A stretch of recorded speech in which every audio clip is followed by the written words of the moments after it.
Welcome to the Vault, the safe place for paranormal evidence. It's time to take another book from our archives and open up the pages to tell another thought-provoking, unexplained, mysterious story. This is the story, The Search for Truth, an alien abduction story.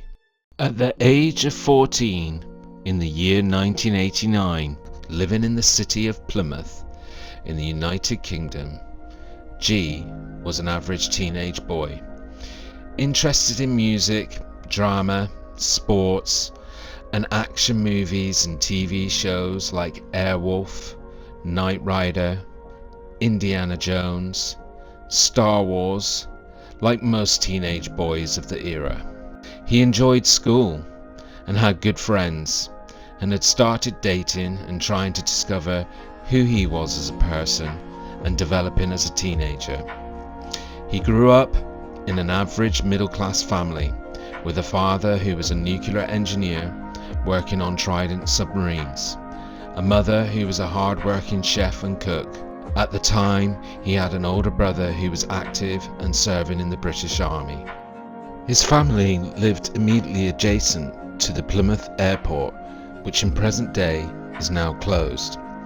But the airport at the time was so close to his home that along with his teenage friends, it was a favourite pastime, since there were no fences surrounding the airport at the time, to go on the runway and airfield and wave at landing planes. But the exciting part was always being chased off by the airport security. Again, G was just a normal, typical teenage boy who got up to typical teenage boy mischief, but nothing too concerning. Beyond popular movies like E.T. and Star Wars, G had no interest or fascination and very little knowledge of the concept of the existence of extraterrestrial life or the possibility that they visited Earth. He had no interest in any aspect of ufology.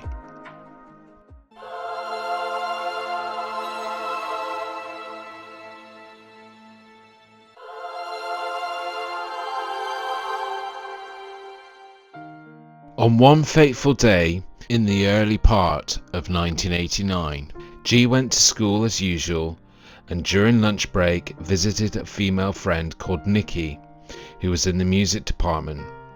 Nikki at the time was hanging out in the office of one of the music teachers. On the music teacher's desk was a folded newspaper. There was half an image visible showing one of the pages of the newspaper. G picked up the newspaper to have a further and full look at the image. What the image portrayed was an article about a found crop circle. Accompanying the article was a picture of the aforementioned crop circle. Once G saw this image, a flood of memories and images came shooting into his mind. How these images and memories burst into G's mind was so intense that he turned white as a ghost, and his friend Nikki asked if he was okay. He wasn't. In actual fact, he felt very sick and ran to the toilet to vomit. It's possible that what he was experiencing was a panic attack caused by the intensity of the memories and images that came into his mind after seeing the newspaper article and the accompanying picture. What you're about to hear is a recount of those memories and the order of how they came into G's mind. But please be aware, some of them seem disconnected or don't make sense to a linear sequence of events. But you will hear them as G saw them flash through his mind on that fateful day that caused the intense reaction.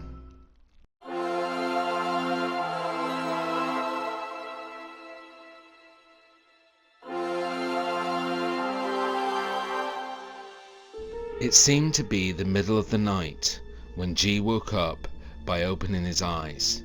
He soon realized he was in a strange position, and instead of being face up or to the side, G's face and body was face down to the bed with his head firmly in the pillow. He felt extremely warm, which could have been a result of his head facing straight into the pillow, but he soon realized he couldn't move. It felt like there was a heavy weight pressing him down into his bed and preventing him from moving. The only thing he could move was his head, but even that was difficult. He slowly managed to move his head from the face down position and move it to the left, which should have meant that he was able to see his bedroom door, which was adjacent to the bed, but G couldn't see any of the usual surroundings of his bedroom. All he could see was the intense white light that seemed to fill the room. Gradually, G realized that along with the intense white light was a constant sound that sounded like a bass hum, and that the sound seemed to be coming from everywhere, like it was vibrating the room and all of his surroundings, and he was vibrating too.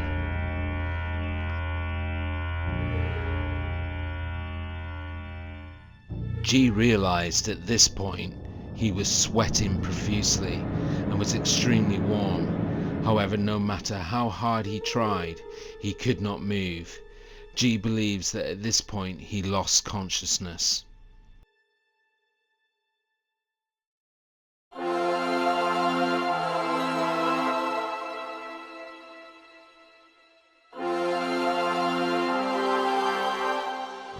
The next memory G recalls was that of standing up beside his bed, his bedroom door now to the right, and looking in the direction of where his one and only bedroom window would have been at the end of the room. Except he couldn't see the window or that end of the room. He could sense his bed was to his left and the bedroom door to his right, but the other half and the end of his bedroom was drowned in the same bright, intense white light, making it impossible for him to make out any details of the rest of the bedroom. It was at this point that G had a strong sense that he wasn't alone.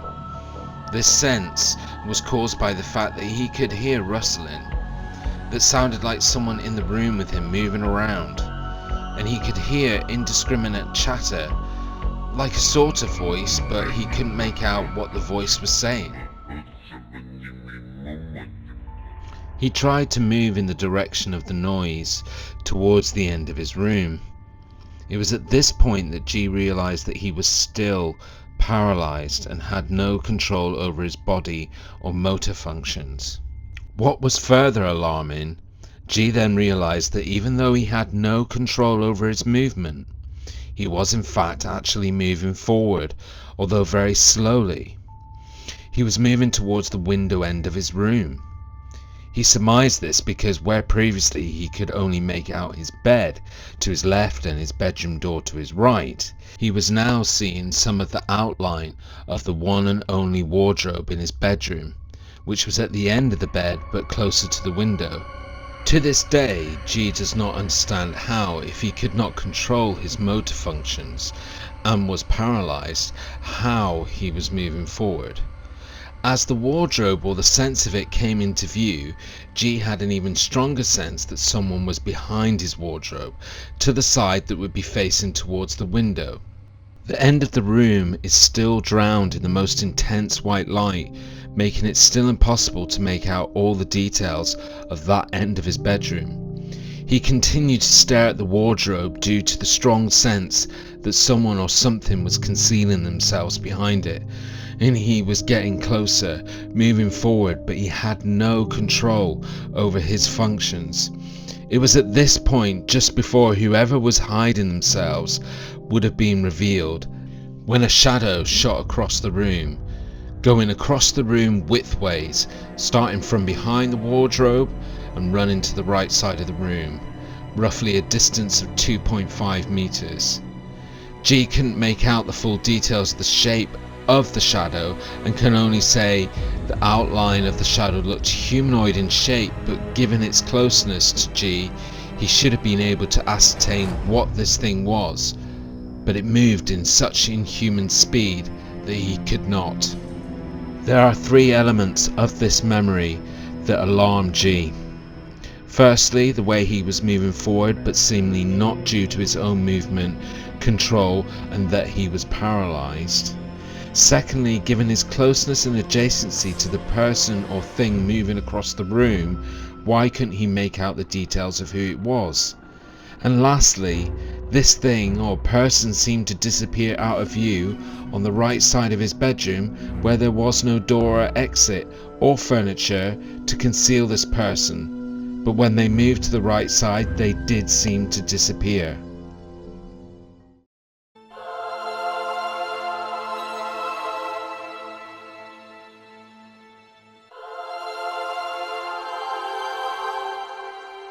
Next, everything went dark, but G was still upright, seemingly standing in the same position in his bedroom, just next to the wardrobe and about 2 meters from the bedroom window, which, now that the intense white light had gone, he could make out the window and the end of the room.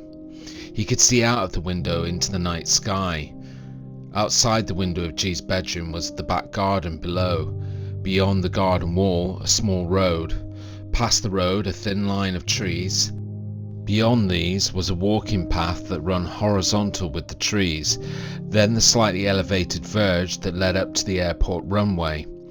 At this point, G noticed he was still moving forward towards the bedroom window, slowly, but still not in control of his motor functions.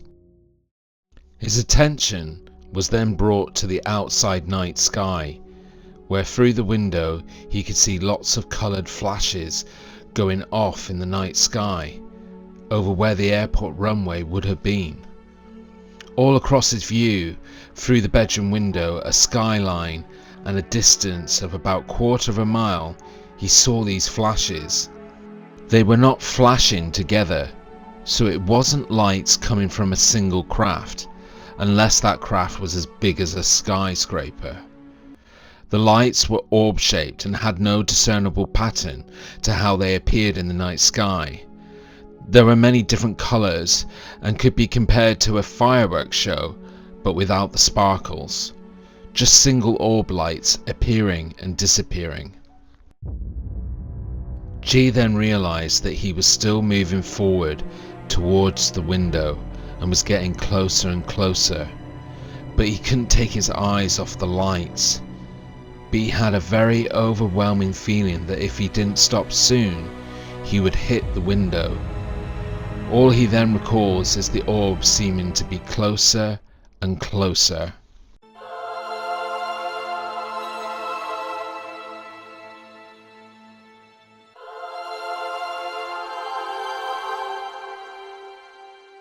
Remember, these memories are in the order that G recorded them in the office in his school's music department, when they flashed into his brain after seeing the image in the newspaper. Now in this memory it's a beautiful sunny day, a blue sky without a cloud in sight. G is stood in the middle of the main road, on the front side of his house, which is the opposite side of his bedroom and the airport. G is stood in the middle of the main road looking up at his house, his home. But the house seemed disproportionately tall. The house itself gave G a disorientated feeling. Also, he is stood in the middle of the main road, a 2-lane road that would have been busy with traffic in the middle of the day, but it was empty, and there was no one around, and the memory is without any noise or sound. It's then that G notices something in the sky in the distance, just in line with the top of the lamppost that was in front of the house. It was a glimmer, like a mirror flashing in the sun in the distance, but it was coming closer and at a very fast speed. All of a sudden, that thing that was the glimmer is now a craft that comes to a very fast stop, a stop that would defy gravity and physics and any possible stop for an aircraft in 1989. But this craft stopped right next to the top of the lamppost in front of G's house. It was golden, egg-shaped, and had hieroglyphs of a type all over the outside. But here is the curious thing. G remembers thinking it looked very similar to the craft in the film Flight of the Navigator, which was a children's Disney-produced film, about a young boy finding and flying an alien spaceship. But G had never seen the film. It wasn't released in the UK until 1987, and this was 1989, and G was 14, old enough that watching a children's Disney film in the cinema was not the coolest look for a teenager. But he must have seen a poster or trailer somewhere, because he had the distinct memory of thinking, that craft looks like some ridiculous movie special effect.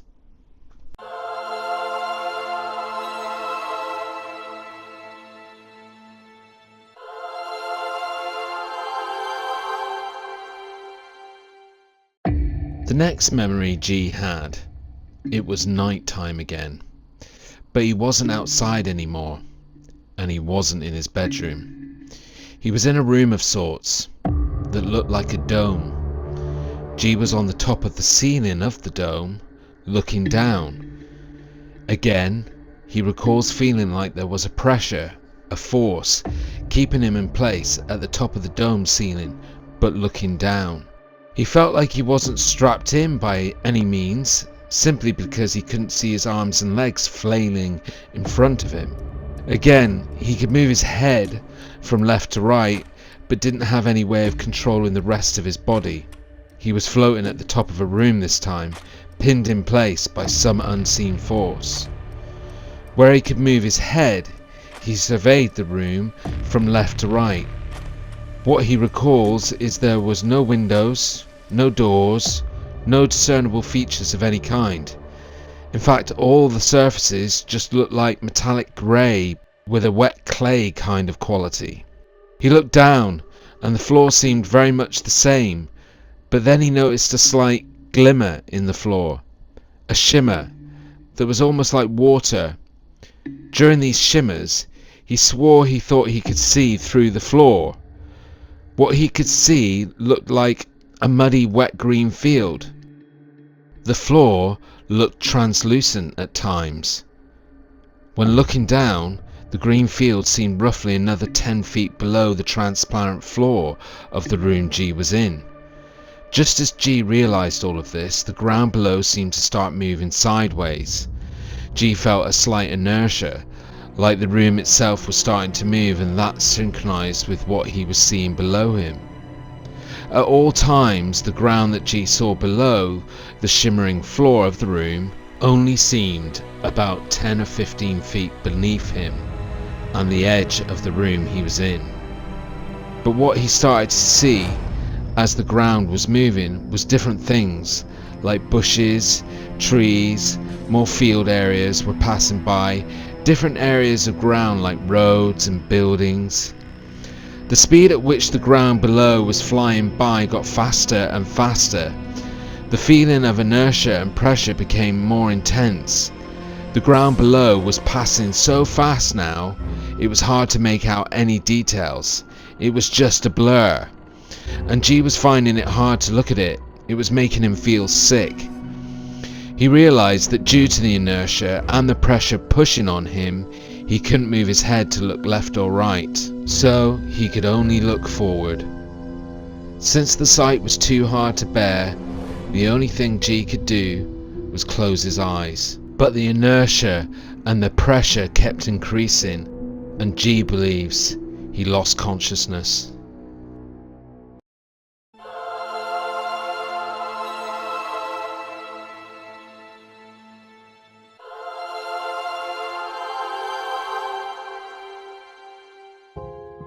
When G next opened his eyes, he was in the exact same position and location he was before he likely passed out.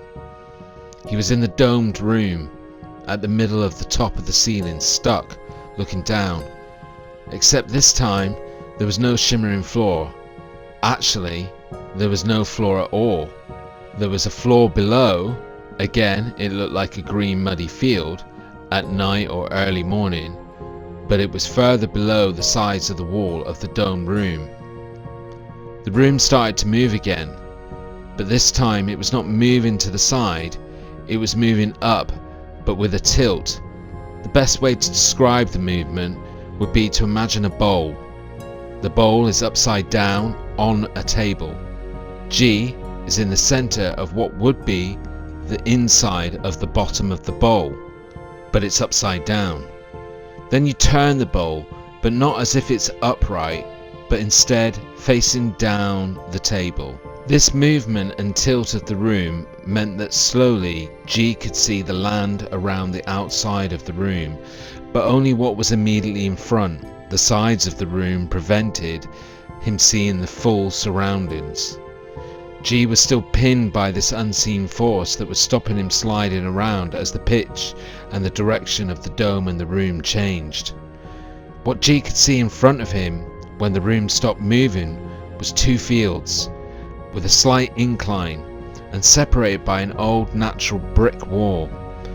On the field to the right of the wall, just on the incline, G then saw what can only be described as a craft. This craft looked like a disc made of iron, dark metal, no markings, no features, except what looked like a square cube in the middle, but this was still made of the same dark metal. There were no lights on the disc-shaped craft. G remembers thinking that it can't be a craft with people inside since it was too thin. The width of the craft was no thicker than just over a meter. G could just make out the craft seemed to be spinning at a very fast speed, and that the craft was also coming lower and lower, and then rested and came to a stop on the ground of the field. It was just right at this point that G then suddenly felt there was movement and a presence again in the room and in the dome, and felt a sudden wave of shock, and the memory ended abruptly. These are the 6 memories that flooded through G's mind quickly and intensely when he saw the picture in the newspaper in the music teacher's office. But that picture of a simple single crop circle with no ornate design, just one single circle, the picture that was in the newspaper was in the exact position of the right field with the incline right next to the old natural brick wall, the field that G saw the craft land in his memory.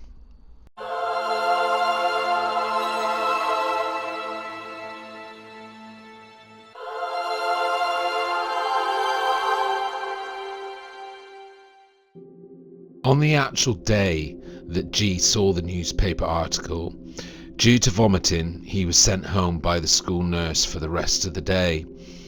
And in the days that followed, due to his lack of understanding of anything in the realm of this potential experience, he didn't know what to do or what to say to anyone that would make any sense. It didn't make any sense to him. Why would it make any sense to anyone else? His silence and telling anyone about his potential experience or the unexplainable memories that he recalled that day lasted for a further 3 years. He had buried the memories and tried to forget. When G was 17, he was an international student, studying and living with a host family in Phoenix, Arizona in the USA. One of the members of the host family, who was called Frank, who was 25, was open-minded. He had lived in Arizona all his life, and one evening, while sat on the porch of his house looking out over the Arizona desert, Frank told G of unexplainable things that he had seen in the desert of Arizona. Strange lights in the sky, unexplainable objects. This was the first time that G had heard anyone speak so openly about something so controversial and crazy sounding. However, it encouraged him to talk openly for the very first time about the memories and the potential experience that he had when seeing the article in the newspaper. Unfortunately, it didn't go well. G struggled to communicate the experience in a way that made any sense. He got very emotional and had a reaction that in later years, through his research, has realized could be similar to the effects of post-traumatic stress disorder.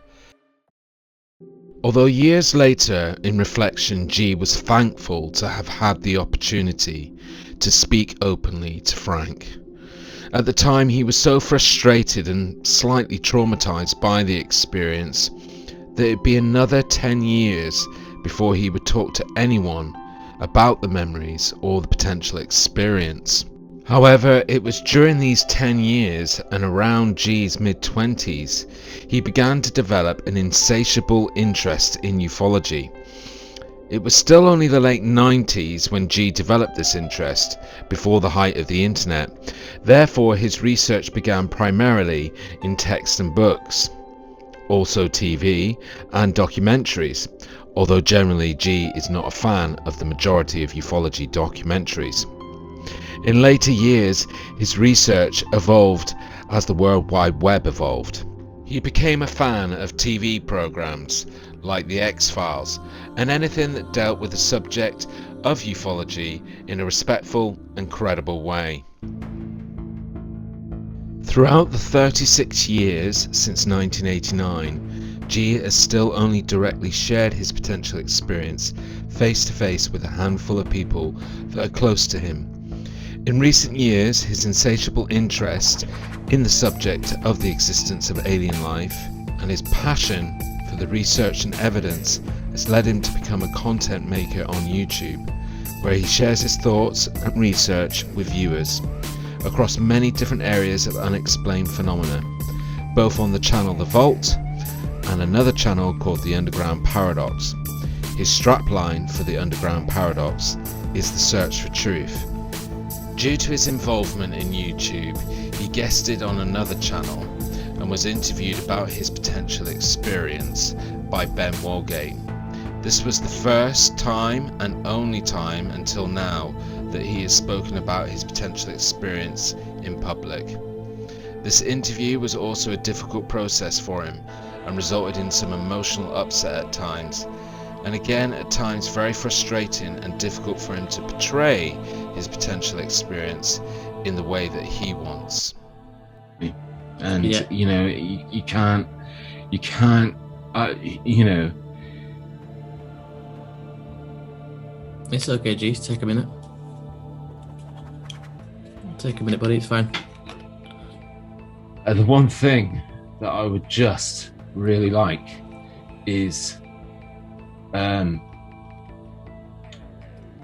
you know, like a resolution. Yeah, closure. You know, yeah, closure. Over several decades of research, G hasn't come to a conclusion of whether his experience was real, whether it was of alien origin, and will still only call it a potential experience. He has researched sleep paralysis that could explain several parts of the memories. He understands that he can share no physical evidence to corroborate his memories. He appreciates and understands why many would think it was just simply a dream. In his own counter-arguments, he also understands that sleep paralysis can explain many parts of his memories and be compared to known symptoms of this condition. But then again, lots of parts can't be explained by this condition, such as he was in bed, then out of bed, in several different locations. It was night, then it was day. There is one main reason that puts into doubt both the sleep paralysis and dream theory, and if you think G's experience was a dream, you should consider these two key points first. 1. As a child, G struggled with night terrors at times and was given treatment and advice to manage the condition. Anyone who's struggled with this condition will know that this is a dream state that can have a strong emotional effect on the conscious mind, i.e., dreams can feel real and bleed into the conscious world. However, you also gain a higher appreciation for what a dream is and how to dissect it. G can barely remember the numerous night terrors he had as a child, but for some reason remembers these memories from this experience vividly. Point number 2.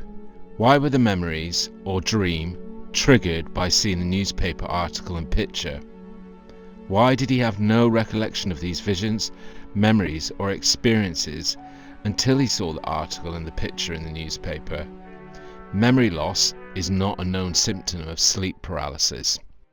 Today, in 2025, it's 36 years later, and G still thinks about these memories almost every day. He doesn't recall or think about the many night terrors he had as a child, but he recalls the details and the feelings of this potential experience in the same way as if it were yesterday. It has shaped a huge part of his life, changed his direction of interests and hobbies, to an obsession for research and the search for truth, to the big question of whether we are alone in the universe. Through his interest and research in ufology and studying of other cases of abduction, he has become aware of a commonality between many reports. This commonality is the belief of false memory. Many abductees, when recalling their experiences, will report memories that make no sense to the overall experience. Some investigators believe this is part of some sort of conditioning or memory extraction process, which is part of removing the abductee's memory. If somehow the memories are then recalled, due to confusing false memories, it can confuse the overall narrative. G believes that memory 4 outside his house on a sunny day is an implanted memory, a false memory. If you remove it, you get a clearer narrative to the potential experience, which all took place at night. A counter-argument for this notion is the same is common in dreams, where we can remember an array of different themes and locations that don't have much logical sense. One minute you're in your house, and the next you're still in your house, but it's now the Eiffel Tower. Again, some researchers also highlighted another commonality amongst abductees. When trying to talk about their experiences, they struggle. It is emotionally challenging and generally frustrating. And this is being compared to people with post-traumatic stress disorder, and will struggle to communicate events and memories surrounding those events. G continues to search for the newspaper article that featured the image of the crop circle. Given it was 1989, 36 years ago, tracking such an article has proven tricky to achieve, especially as G cannot recall the name of the newspaper and whether it was local or national newspaper, but the image within that paper is seared into G's memory, and if it was just a dream, why did seeing the image in the newspaper suddenly and intensely make the memories appear? And the other question is, if he hadn't happened to see the paper, would he have remembered anything at all? All that remains are questions, and for G, the continued search for the truth, and hopefully, one day, closure. This was an episode of Storytime here on The Vault. I narrate all the episodes of Storytime, and my name is G. Revers. This has been a strange one, talking about myself in the second person, but I've been waiting to tell this story for a long time. I would love to hear your guys' comments, and please feel free to be open and honest, but I would ask you, because this is my personal experience, please do be kind. A big thank you for watching. Join us again in the Vault archives as we explore more strange, paranormal, unsolved stories. You can enjoy more stories and find links in the description below. See you next time. Stay safe.